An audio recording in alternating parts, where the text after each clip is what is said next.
everybody, and welcome to this week's episode of the Bodacity Show. Sorry, we're starting a few minutes late. That's my bad. I was busy enjoying the beautiful sunny weather, amongst other things. And I'm here today with the fabulous Hunter Myers from Chicago area.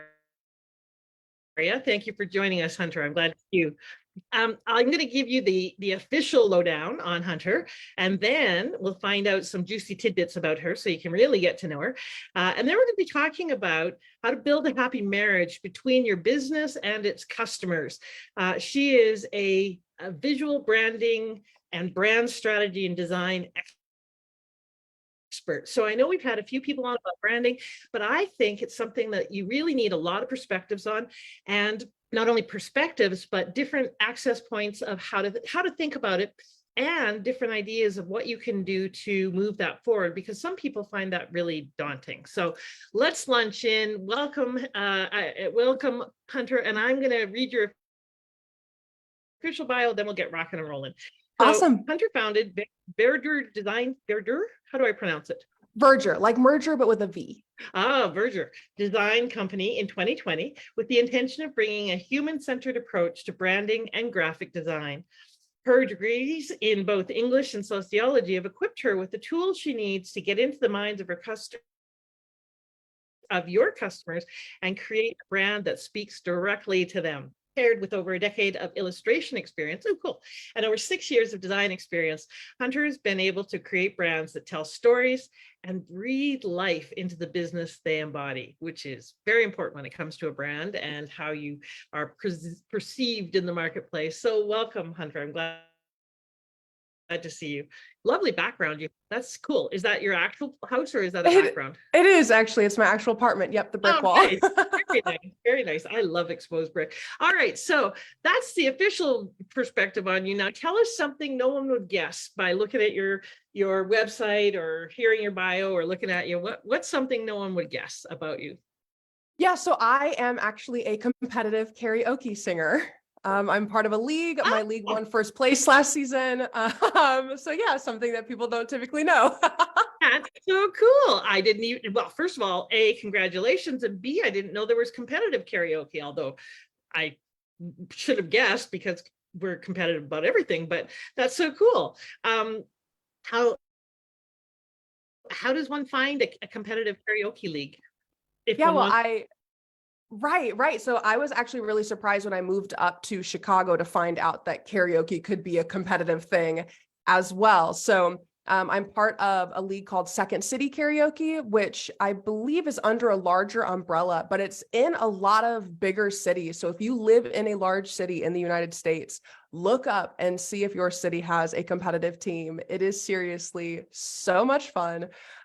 You meet some awesome people, and I don't know, it gives you something exciting to do on the weeknights. That's so cool. And I love that's a thing that you're brave enough to do. I, somewhere along the way when I was young, got a limiting belief that I couldn't sing, even though I've been told that I actually have a good voice. But because of that belief, I constrain myself when I sing, and I'm very nervous and so forth. And so it doesn't come out. And so I just recently challenged myself in Yuma to go and sing 2 karaoke songs. I never, ever would have sung in public before. And so I went and sang them, and I had someone and videotape them, but I have to admit, I haven't had the nerve to go and look at them yet. But I will after this, because you've inspired me to go and say, okay, karaoke, I can do this thing. All right, so tell us about why you're so excited about branding and design and illustration, and why does this matter to you? Why do you do the work you do? Yeah, well, I've always had an eye for art and design, like as long as I can remember. I mean, my family was throwing me in all kinds of art classes growing up. And when I found branding, and then I could marry storytelling and like solving puzzles with making things look, really pretty and having a fun time in the art realm, I absolutely fell in love. I was like, this is this is it. This is the way that I can really pull together all of my talents to actually help people. I grew up with a mom who ran a business, and I really wish that I knew this when I was younger so I could go back and actually help her in a lot of these areas that I see other female business owners really struggling with. And so that's kind of my mission now, right? Is to, since I can't build a time machine and can't go back, like what can I do now to help female business owners moving forward? Cool. I love that. Okay. So tell us a little bit about your perspective on branding. What is branding? Yeah, well, branding is all kinds of things. It's really this big umbrella. And I feel like a lot of people get kind of confused when they hear it. It's not just a logo, it's not just your fonts. Your brand really is your business's personality. And you have the visual side of your brand, but then you also have the messaging side of your brand. I'll oftentimes kind of tell people to think of, especially the visual side of your brand, as the outfit that you are wearing to your job interview. And if that brand doesn't line up with the job that you are trying to apply for, if it doesn't attract or appeal to those clients that you are trying to win over, you're most likely not going to get that job. It's like if you came into a lawyer's office in a swimsuit, they're going to look at you like you're crazy. They're going to be like, I'm so sorry. Are you in the right place? And your audience kind of feels the same way. So it really is the connecting point between your business and your audience. Cool. I love that. Okay, so tell us, how can people think about brand in a way? Well, actually, let me ask you a question first. When should entrepreneurs think about their brand? Because, let me tell you my bias ahead of time, because you may or may not agree. So you tell me what you think. I think that often entrepreneurs that are launching a business or are less than a year to a year and a half in business, don't yet know who they're serving, what they're selling, and really what their positioning is, what the problem they're solving is, and how. They think they do. They have a notion when they start out, and then in the process of actually trying it out and working with those people and so forth, they find out, oh, it might be this market instead of that, or it might be this solution instead of that. So I tell most people not to create a website or invest a lot in your marketing until you know who you are, who you serve, and how you serve them. So I personally tell them not to do a website or anything about branding in at least the first 6 months, if not 12. What do you say? And when should people think about their brand? And feel free to vehemently disagree. Well, you and I are on the same page. And I think a lot of designers disagree early on, but I tell people all the time that first 1 to 2 years, you really don't know anything. You are playing this massive game of throwing spaghetti at the wall and seeing what sticks. And if you spend a lot of money up front and you're going to invest in something, invest in learning how to sell, because that's going to be really, really important. Invest in a coach who can help you figure out what your offers are. And if you want to invest in any kind of branding help, invest more in the strategy side of it, where they can help you figure out that audience and how to speak to that audience, as opposed to figuring out how to package your business. Right. Once you have that figured out, which typically most businesses do by that second year, then it is absolutely time to invest in making it look good. Now you are a professional. Now you're ready to show up as such. You're ready to start growing the business as opposed to just establishing it. And that's the time to actually reach out for that design help. I love that. Okay, so tell us what some of the— Hey, Harry. Yeah. I'm doing great. How's Pennsylvania treating you? Who's that? What's that? It's good. It's not It's not on my end. Really? Oh, there we go. Okay. This is the problem with having multiple pages open. Sometimes they just start talking. I was like, oh, we've got new people in the conversation. Yeah, welcome. exactly. Like, oh, I have ghosts in my machine. Okay, so tell us how to approach creating a brand in terms of what to think about, where to start, and how do we select someone to help us with creating a brand? What's a good criteria for getting help with that? Yeah, so the first place to always start, and this is what I tell people all the time, and I think a lot of designers will sometimes forget about this, is you need to start with your audience. So I tell people that, like I said, the brand is the marriage between your business and your audience. And in order to have that happy marriage and in order to build that successful brand, you have to understand who your audience is. You have to speak their language. You have to know their journey as well. I tell people you really have to date this audience. You have to think about, what are the steps that they have to go through in order to trust me? What are the steps that they have to go through in order to want to buy from my business? And how can I build something that eases that process? Your brand is a tool for your business, and to leverage it appropriately, you have to know who you are building the tool for. So that's always absolutely the first step. And if you don't know who your ideal audience is, and you've already gone through that first 1 to 2 years, the best thing to do, and get a pen and paper out and write down the clients that you really, really liked working with, and the clients that you did not like working with. And you're going to write down all of their characteristics. And what that's going to guide you to is you're going to look for people who have characteristics of this person that you really liked, and you're going to actively avoid people who have characteristics that you didn't like. And that's going to help guide you. Cool. I think that's a great approach, and I love the notion of it being like dating. I often talk about marketing and sales being like marketing and being like dating and marriage, and so that when you're marketing, you don't walk up to a stranger and stick your tongue down his throat, i.e., you don't go and puke all over them and try and you date and get to know each other and find out if you're a fit. And then if you are, you might date a little more. And then if you are, you might end up, moving together or proposing marriage.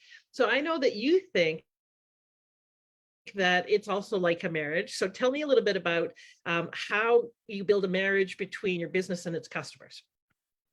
Yeah. So there is, like I said, that dating phase. Also, if I start coughing, allergies are destroying me this season. So bear with me, everybody.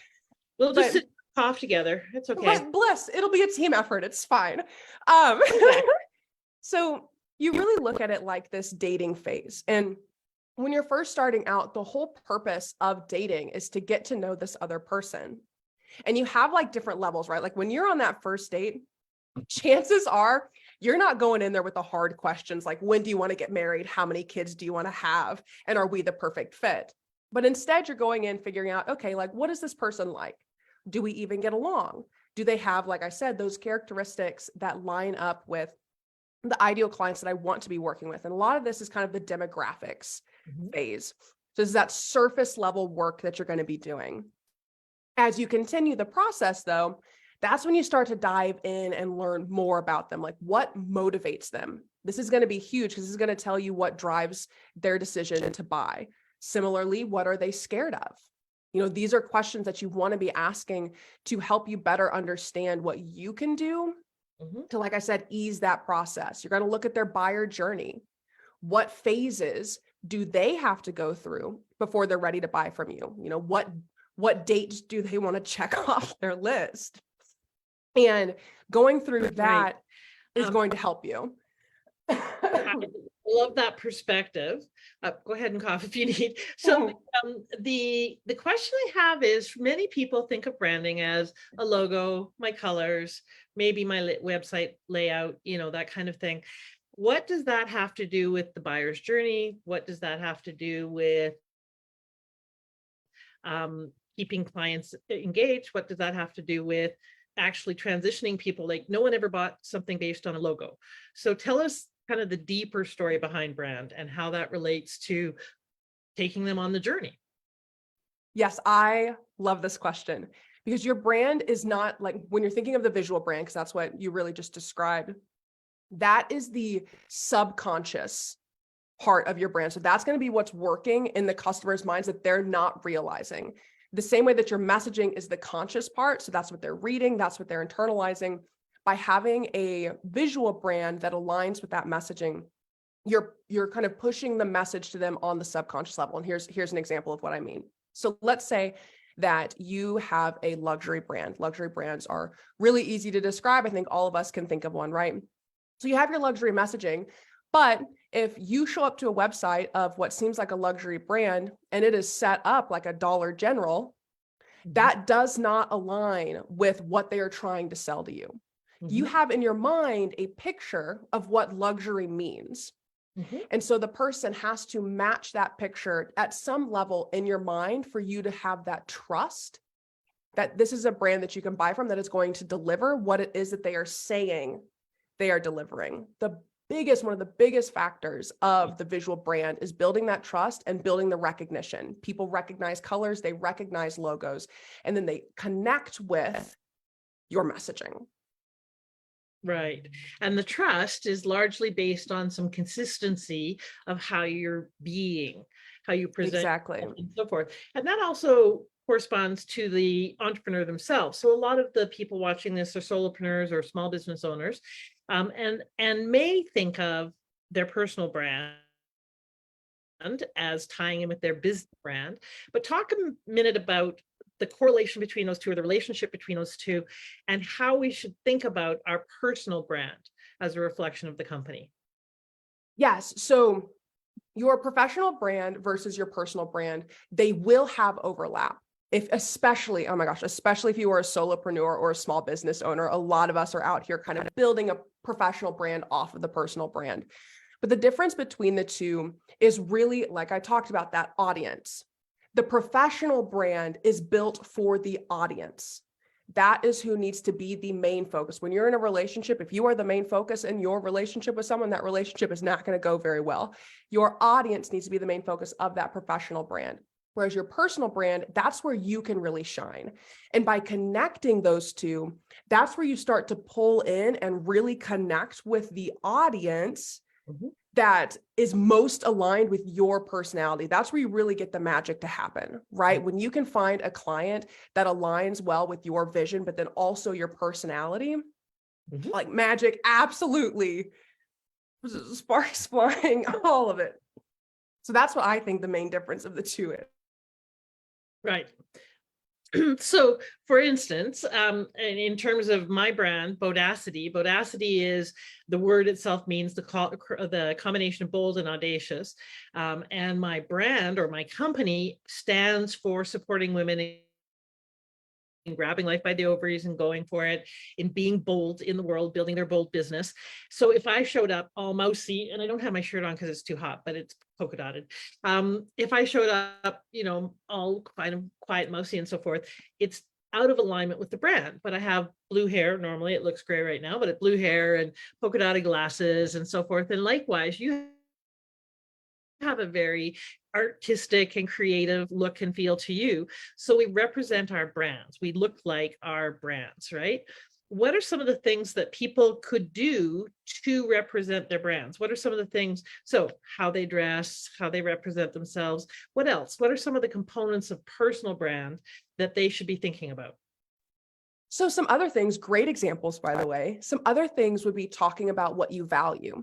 So you had really talked about kind of empowering women. So making sure that what you post about is empowering to women, the way that you speak, the language that you use aligns with that personality as well. Then another example being, if we look back at the luxury brand, what other people are you connecting yourself with? Who is in your network? Do they support that brand and value? When someone goes to, let's say, Joe down the street and is talking to Joe, can Joe say, oh my gosh, like Jeanette will absolutely help you with X, Y, and Z. You've got to talk to her. Like, do people know this in the network? And that's another great way to continue to build that personal brand that isn't just the way that you look, but is the way that you present yourself. Right. So it's basically everything about you and your company, and everything that people see or engage with, right down to your voice message on your phone, and your website, yes, your visual brand, but it's more than that. It's how people engage with you, how they encounter you in the world. Give us just a couple of quick tips of things that perhaps people get wrong, or that they could be doing that would support them in having a stronger brand or being more effective in their marketing. Yes, absolutely. So first things first, I mean, I sound like a broken record here, but put your audience first. Figure out what they need to see and what they need to hear in order to feel comfortable from you. So that is the utmost important thing. Number 2, think about your business 5 or 10 years from now, especially when you are at the point of investing in a brand. Do not build a brand for the business that you are right now. Your goal is to grow. You need to build the brand for what you are wanting to grow into, not for where you are right now. It's kind of like people say, dress for the person you want to be.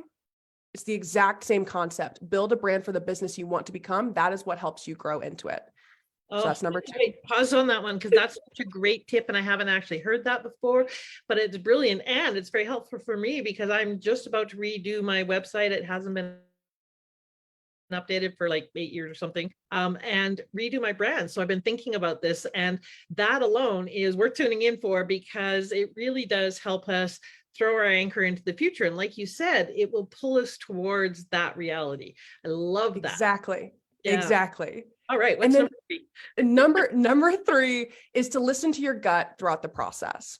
It's going to guide you through a lot of these pieces. There are going to be times when maybe, your brand doesn't feel quite in alignment. I mean, I personally am also going through a rebrand right now. I am a brand designer, and I am going through a rebrand because I didn't get it right in the beginning, because I learned. I learned through the process. Like I said, we're throwing the spaghetti at the wall, guys. Learn through the process, listen to your gut, listen to what feels right, and move forward using that as your guide. Right.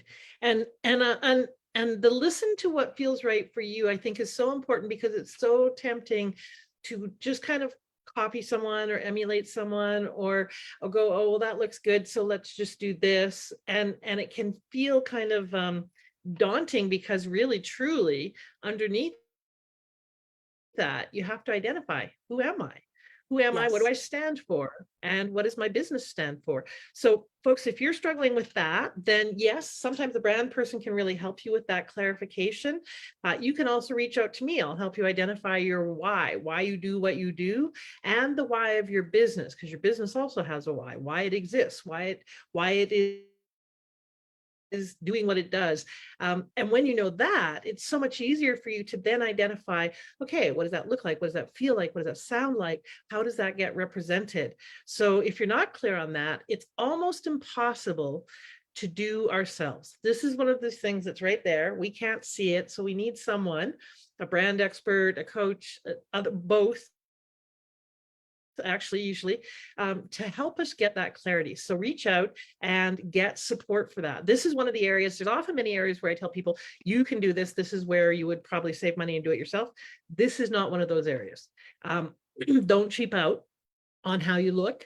Don't cheap out on how you're perceived. And don't cheap out on really getting clear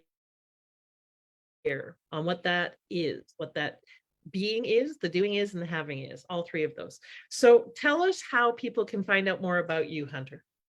Absolutely. Yes. So I would love to connect with anyone and everyone here on Facebook. I am always stoked to make new friends. We can talk karaoke songs. We can also talk design, anything that feels right for you guys.